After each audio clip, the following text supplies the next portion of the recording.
যোৱা মাহৰ ২৭ তাৰিখে মোৰ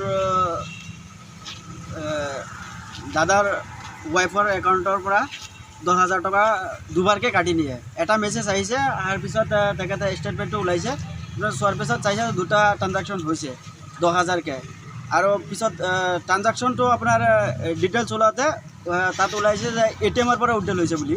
বেংকত গৈছিলোঁ, যোৱাৰ পিছত মেনেজাৰৰ লগত কথা পাতিলোঁ, কথা পতাৰ পিছত কৈছে এইটো ATM-ৰ পৰা ডেবিট হৈছে, কিন্তু তেখেতে এতিয়ালৈকে ATM পোৱাই নাই। ATM অহাই নাই, ষ্টেটমেণ্টত দেখাই আছে ATM। দুবাৰকৈ ১০,০০০কৈ দুবাৰকৈ ২০,০০০ টকা ট্ৰানজেকশ্যন হৈছে। বাকী আৰু ৮,০০০ টকামান আছিলে, সেইটো টকা আকৌ বেলেগ এটা একাউণ্টত ট্ৰান্সফাৰ কৰা হৈছিলে। কৰাৰ পিছত অচিনাক্ত নাম্বাৰৰ পৰা এটা কল আহে। তেখেতে সোধ-পোছ কৰে যে একাউণ্টত বাকী টকা আছিলে, বাকী টকাখিনি ক'ত গ'ল। তেখেতে বেলেগ একাউণ্টত ট্ৰান্সফাৰ কৰি দিছে, সেইটো কাৰণে বহুত ভয় ভাবুকি দিয়ে, গালি গালাজ পাৰে। সেইটো আমি এজাহাৰত নাম্বাৰটো উল্লেখ কৰি দিছোঁ। ইয়াৰ পিছত মেনেজাৰৰ ওচৰত গৈছোঁ, মেনেজাৰে কৈছে আমি একো কৰিব নোৱাৰোঁ, আপোনালোকে কেছ কৰক।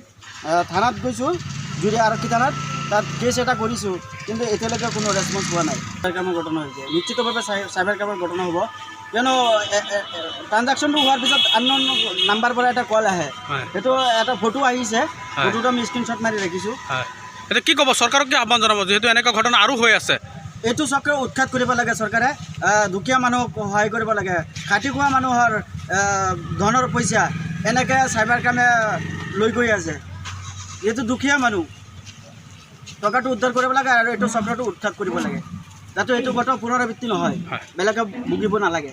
মোৰ ৱাইফৰ একাউণ্টৰ পৰা ১০,০০০কৈ দুবাৰ কাটি নিয়া হৈছে। এতিয়ালৈকে থানাত এজাহাৰ কৰিছিলোঁ, এতিয়ালৈকে কোনো একো পোৱা নাই। মানে বেংকত গৈছিলেনে? বেংকত গৈছিলোঁ, মেনেজাৰে কৈ আছে এইটো এজাহাৰ কৰিবলৈ, পিছত এজাহাৰ কৰি দিয়ে আহিছোঁ বেংকত। এতিয়ালৈকে বেংকৰ মেনেজাৰক পোৱা নাই যে কি সহায় কৰিব নকৰিব। মানে কেতিয়া ঘটনাটো সংঘটিত হৈছিলে? ২৮ তাৰিখে যোৱা মাহত। তাৰপিছত আপুনি এজাহাৰ দাখিল কৰিছে? দাখিল কৰিছোঁ। কি বুলি আহিছে?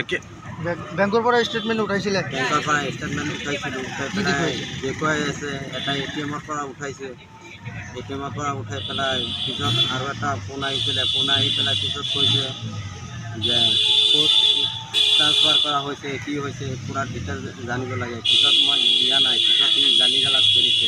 আপোনাক গালি গালাজ কৰিছে? সেইটো নম্বৰ আপুনি চিনি পায় নেকি? নম্বৰ আছে ন?